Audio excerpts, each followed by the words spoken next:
Hello and welcome to another episode of A Day in the District. I'm your host, Chelsea Whittington.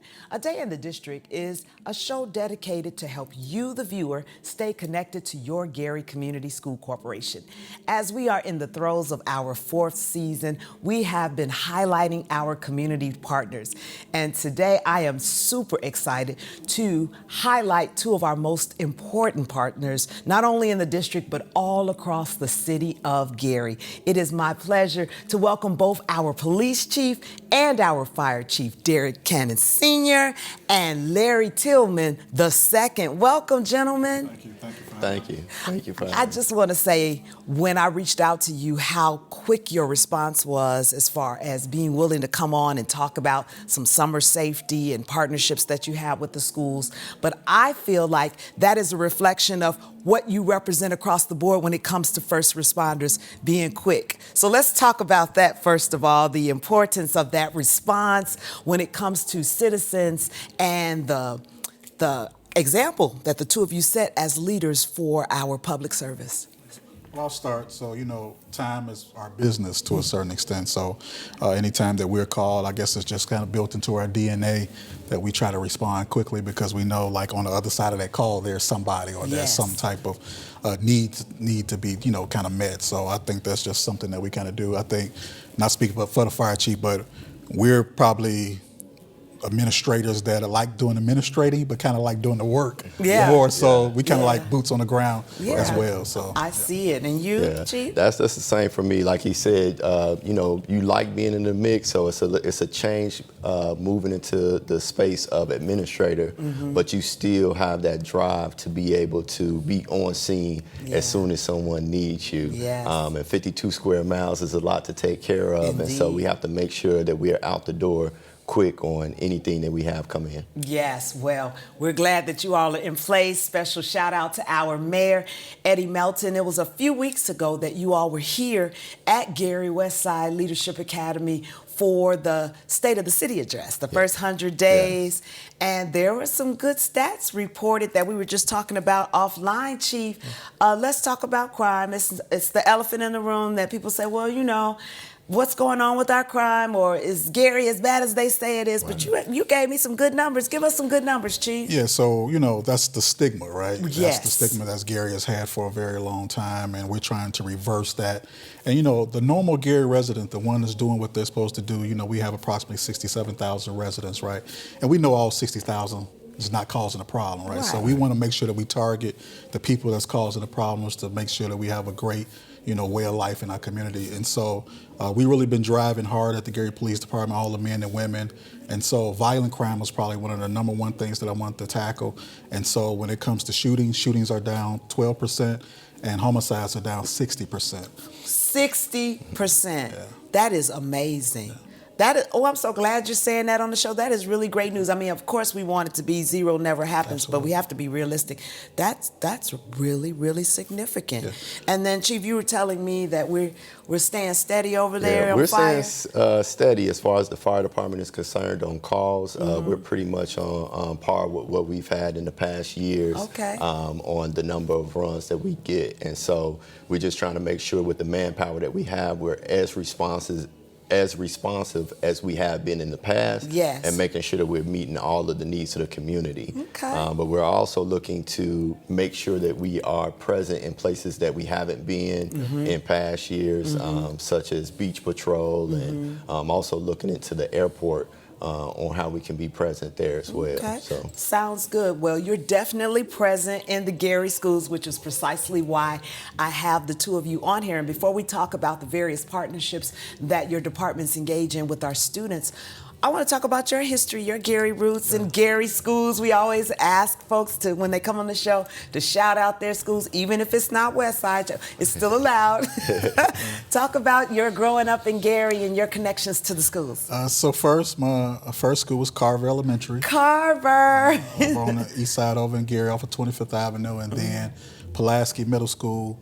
And then I transitioned from Pulaski Middle School to William A. Word High School. So I'm a trooper. You're a trooper. I'm a class of 1993. All right. Miller. Yep. And you, Chief? All right, so I went to Franklin Elementary School in the Glen Park area. Then I moved back over to the west side of Gary, attended Brunswick Elementary School, Edison Middle School, and then, of course, West Side High School, class of 1999. Oh, so, I love it. So I'm back at home. Back right here, very much so at home. And it's funny, when you all came in, there was music blasting in the surge because tomorrow is the last day of school. Oh, my gosh.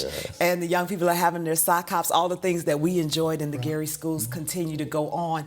And the other reason I wanted you to shout your schools out, because young people watch this show. Absolutely. And I want them to see what they can be, and see that our leadership hails from the city. You know, a lot of times we're accused of, well, you went and you found somebody else. No, Gary born, Gary bred, and now you are here protecting the citizens. So before we get out of here, we're at the 2-minute mark already of our first segment. What did your family say when you wanted to go into these potentially dangerous situations? Let the fire chief go. Okay, you might need to take the whole 2 minutes. Like, honey, I'm going to be a firefighter. Right. So I had left college to join the military to pay for school and never returned. And so I just got into the workforce, and then the fire department came available. And it actually filled a void for that excitement that I had when I was in the military. Gotcha. So what branch? I was in the Army. Army, okay. So with it being paramilitary, it just helped out with the transition to the fire department. Okay. So. And were they like, no, we're going to be afraid for you? No, they were excited. My family was really excited and supportive of the decision. You know, I've always been kind of off on my own thing, and so they just supported me, knowing that I would be safe and conduct myself accordingly. That's a good family. Yeah. Chief Cannon. So after school, I went to security services as a security guard, and this is where it's very important about representation. You know, I really wasn't, and I hate to say it like this, a fan of the police when I was growing up in this community, but I ended up meeting a police officer while I was working security, and that became my representation, and that was like the bridge that got me over. And so once I got into police services, you know, I went hard for the city. Yes. And that's where, you know, I believe it's leading me to where I'm at right now. And you're still going hard. Well, we appreciate your families, because we know that at any given time, on any given day, a circumstance may arise where you are in danger. And so we keep you all lifted in prayer for sure. And again, it's just great to have leadership that hail from our city. You are watching A Day in the District, and I'm still your host, Chelsea Whittington. A Day in the District is the show that helps you stay connected to your Gary Community School Corporation. We're chatting with not one, but two of our chiefs right here in the city of Gary. And when we come back, we're going to talk about the programs that exist as partnerships here in the Gary schools. And where is Officer Friendly? We'll find out. Stay tuned. Stay right here. We'll be right back. When you join the Army, the first thing they teach you is how to get in line. Not exactly the same in high school. When I enrolled in Westside Leadership Academy and joined ROTC, the first thing I learned was respect. Not just for God and country, but for myself. Gary Schools, strong, resilient, built for education.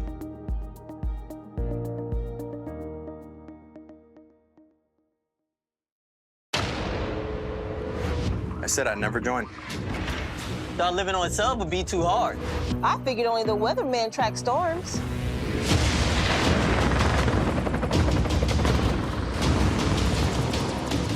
I said my job wouldn't matter. Never knew how strong I was. I never thought this would be my commute.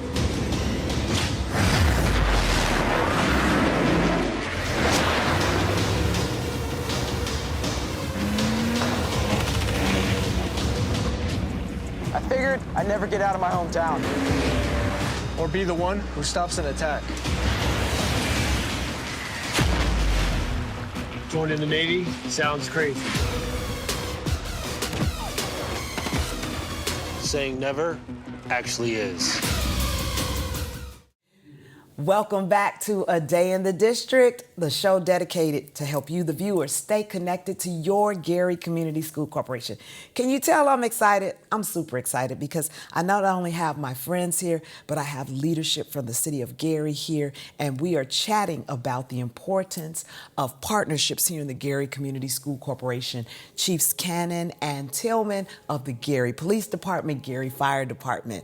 And so I teased in the last segment about officer friendly, and I teased it literally for the next segment, but I also teased about how much we loved officer friendly growing up. I can remember I had to shout my elementary school out. I was at Ernie Pyle, and we couldn't wait for officer friendly to come in and talk about safety. And while that program is not necessarily in that form right now, there are various initiatives where we have police in our schools. One, obviously, we have community resource officers in the buildings. Can you talk about how you continue to connect yourselves with our students in the district? I'll start with you, Chief Cannon. Sure, absolutely. Probably in every school in the Gary, there is some form of law enforcement there.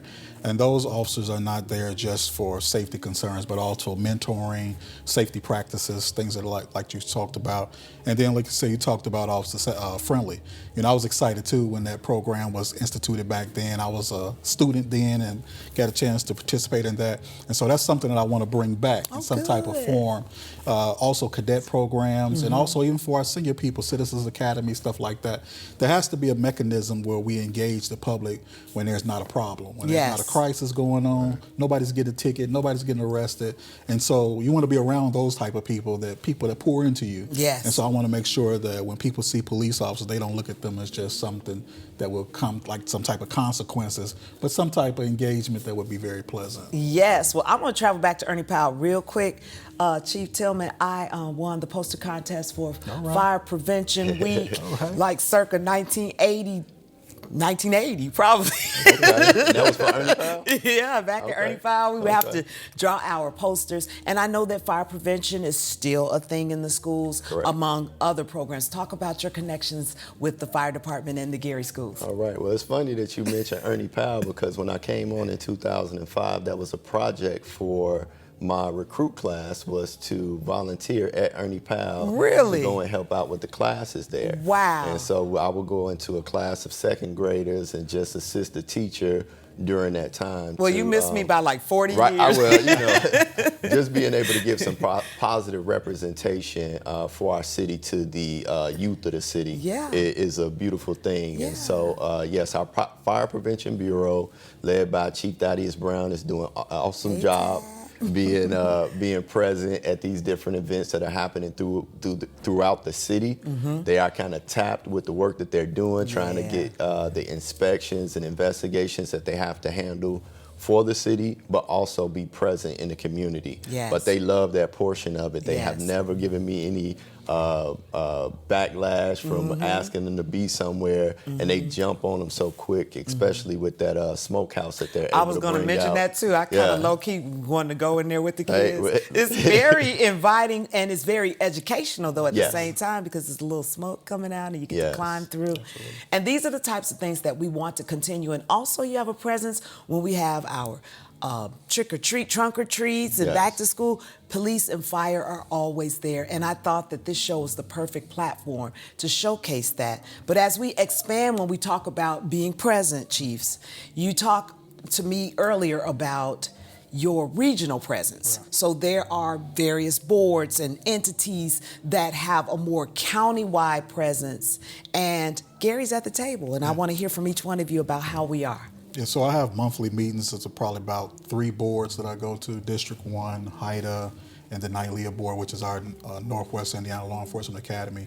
And you know, when you're at the board, you're sitting at the table and you have the opportunity to voice your concerns about particularly your community and then how you want the region to kind of move. Also, it's a avenue to share resources. It's an avenue to share ideas and things like that. So I think that's probably underlooked situation, something that we really need to get back to as far as letting people know that Gary is here and we're open for business. I think you all are definitely doing that, this administration and just those who have been on the forces an extended amount of time, and see where we need to insert ourselves. And I also think it just speaks well for us as citizens as we recruit more folks to come and live and buy and shop and have fun right here in the city. Your thoughts on that regional perspective? Yes, just like the chief was saying, in order for us to be taken seriously as a city, we're going to have to be present in these rooms where decisions are being made. And so with Lake County Emergency Management, we've been attending meetings there, District Planning Council, which is all of the counties in District 1. We created Greater Gary Emergency Preparedness Committee to come up with emergency plans for our city as it stands. We also have the Lake County Fire Chiefs Association, where we have to attend these meetings and make sure that we're voicing our needs of our community. And we're also hearing about the challenges that they are facing in their municipalities, and we're getting to resolutions of issues quickly. Yeah, you can bounce ideas off of one another and be resources to one another. Yes. I see in times of not necessarily emergencies, but maybe even times of a greater events,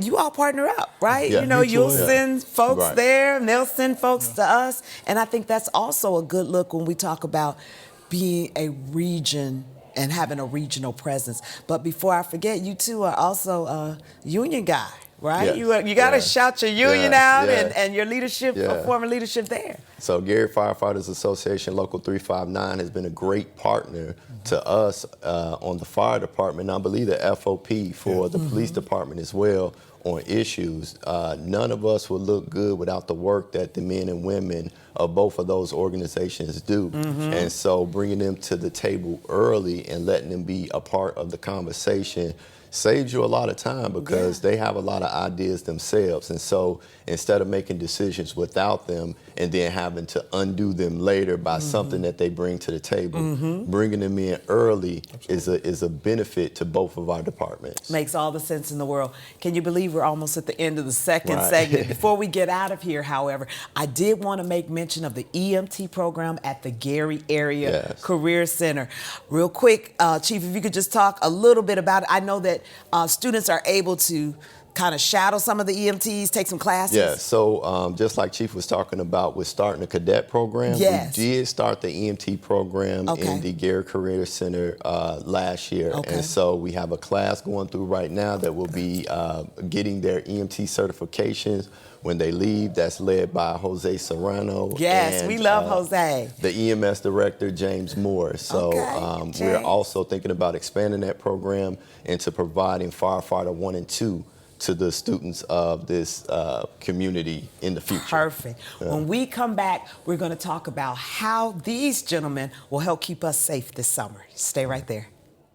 Oh, beautiful for heroes proved in liberating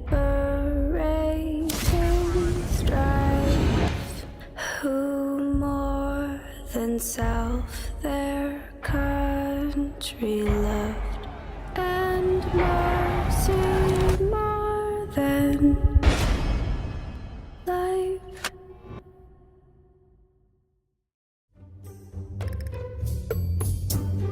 It's gross. I don't really want to talk about it. She didn't want to at first, but I mean, it's no big deal. Everybody does it. I was ready.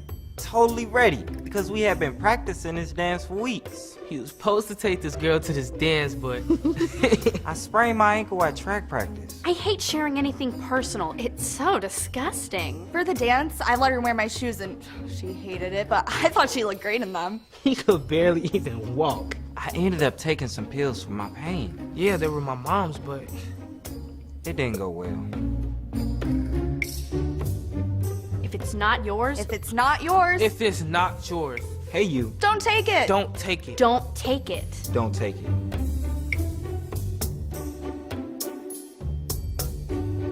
You won't believe what happened next.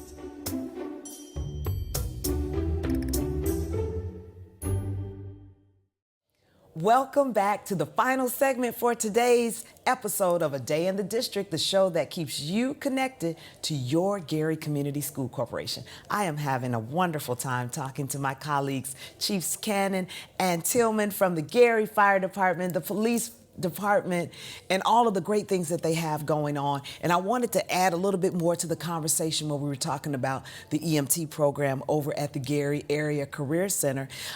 Explain to me the circumstance from where they can go and get employed as soon as they get out of high school, and what that challenge was with that gap between 18 and 21 that you made a solution for. Okay, so recruitment and retention has been an issue with public safety throughout the nation, amongst the police department and the fire department. And so one of the things that we did with the Gary Fire Department some years back was to reduce the age to 18 because we were losing people to U.S. Steel and other places that they were able to go and start careers. Right after high school. Correct. Gotcha. And so in order to be a firefighter, you have to be at least 18 years of age and now or less than 40. Yeah. So I have some folks in my ear about that. Some that happen to live with me that says, I'm still healthy, I'm 50, I can do it. Yeah. Is there ever a talk of raising that age, or is 40 it? That's so it. He's the just age old. was 36. The age was 36 for about 20 years now, for the time that I was aware of it. And they just raised it to 40 to capture another group. But they want to make sure that they're getting healthy people that are going to meet a retirement age before, we beat them down with these jobs that are very physically taxing. Absolutely. I totally get it. I just wanted to ask that question for him because my brother-in-law, who's also a West Side graduate, is a firefighter in Indianapolis. Yeah. And I just visited the house over the weekend. And again, other family members were saying, I could do that. And we, again, reminded him he was too old. Chief Cannon, talk to me about the requirements to go to the police force. So you have to be at least 21. And then, like the chief said, I believe the maximum is 40. Okay. And so, you apply, and we'll be doing another blitz of hiring coming in July. We just finished up one. Westside was a great partner. We did all of our one-day testing here, and that is a whole day that we spend with physical agility, written aptitude, interview, all of that kind of stuff. So we'll be doing another one in July. And we've yielded probably about 11 candidates from that bunch right there, and so we're hoping to yield more. So we're open to hiring. Okay. Definitely. Well, that sounds great. We are talking now that school is getting ready to close, and I want to remind parents in the community that while we are closed for the school year, we still have summer activities that will be taking place here at Westside in our summer learning labs over at Williams Elementary. But I also wanted to close out the show with the two of you talking about summer safety. A lot of times, those key hours after summer school is over and those summer programs, our children are left to do whatever they want to do in some cases. And I just want to find out, one, if there are any types of initiatives around curfews that you all are enforcing, and two, any tips you can share. And I'm going to start with you, obviously, Chief Cannon. Sure. So curfew law is 10 p.m. for certain minors, I believe under 17 years old. And then that extends all the way to 5 a.m. Okay. And so we should want you to know where your kids are at between those hours. Yes. If they're unaccompanied by an adult, then if they come in contact with law enforcement, they could be in violation. Okay. But we would want everybody to just kind of remain safe, kind of know what your kids are doing. And I think that really helps with communication. A lot of times people don't want to be in their kids' business, but we want you to be in the kids' business because we don't want to be in your kids' business. Yes. Other than that, we always got the old saying, if you see something, say something. Yes. Now everything has become a fad when you're looking at videos, TikToks, and other things that you are really locked into drama. We don't want this to be a drama-free summer. So if you see something, just walk the other way, go the other way, do the other thing, and just find you a group of people that are like-minded to do the same. I like that. Now, there is a tip line that we can call for with being anonymous. Too, we can do that. So you got also the old situation of Star 67, right? Yeah. That still works. Okay. You still can do that. But also for our younger generation, you can just text 911. Okay. If you text 911, somebody will respond back to you, and you can start having that dialogue right there. I didn't know that. Absolutely. Okay. Absolutely. Now, I would be remiss, Fire Chief, we love, well, I don't, but some love fireworks. Yeah. That's a whole separate beast that they've already started in my neighborhood. I'll just let you know. For no apparent reason, it's not 4th of July, but Memorial Day. Tips, warnings, fireworks. Always under the supervision of an adult. Okay. On the 4th of July, burns from fireworks account for 44% of the calls that go into the emergency room. Oh my goodness. And so we just want to, even a sparkler, that gets up to the temperature of 1,200 degrees while you're using it. Yeah. So you just want to make sure that you're using your fireworks under the supervision of an adult. If they are outside the scope of just personal use, make sure that they're in a wide area and the adult is lighting them themselves. And so I say just go to the professional shows. Correct, How about that? Get a correct. blanket, a chair, and just watch in the air. That sounds the safest to me. But I'm so glad you're saying that. I think it takes on a lot more weight when we're hearing the fire chief say, let's be careful with those. Correct. And I don't want to minimize it to just fires. It's all about summer safety too. And you mentioned the presence at the beach, swimming. That always makes me sad when I see children and folks drowning at the beach. Yes, and so that has been a sore subject for the fire department over the last few years. And so we're happy to have our presence back out there at the beach. So we're there on the weekends. For right now, we'll be there Sunday through Sunday after June 21st, the start of the summer. Perfect. But when you're at that beach, you want to make sure that you are practicing safe practices out there.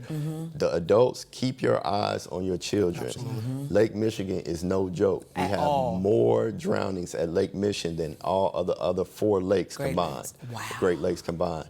And so you want to make sure that you're keeping an eye on your children, that your flotation devices are approved by the U.S. Coast Guard, and that you're just making safe practices out there because that the swimming in that undercurrent is no joke. I was just in the Atlantic Ocean last week, and I was like on the very, very edge, and those waves are very rough. Correct. And I was forever saying, when you come back, I'm telling my husband, come back, because I just have seen it, and I don't want to be a firsthand witness of somebody getting pulled under because you think you can swim, and even if you can, you can't overcome that current. All right, well, I'm going to end on a positive note by saying how proud we are to have Gary Community School Corporation graduates in leadership for our most critical services provided to the citizens. And I just want to invite you back anytime and stay connected with our district. You have been watching A Day in the District. I'm your host, Chelsea Whittington. For more information about your Gary schools and enrolling your scholar today, head on over to garyschools.org. Thanks so much for watching, and we'll see you next time.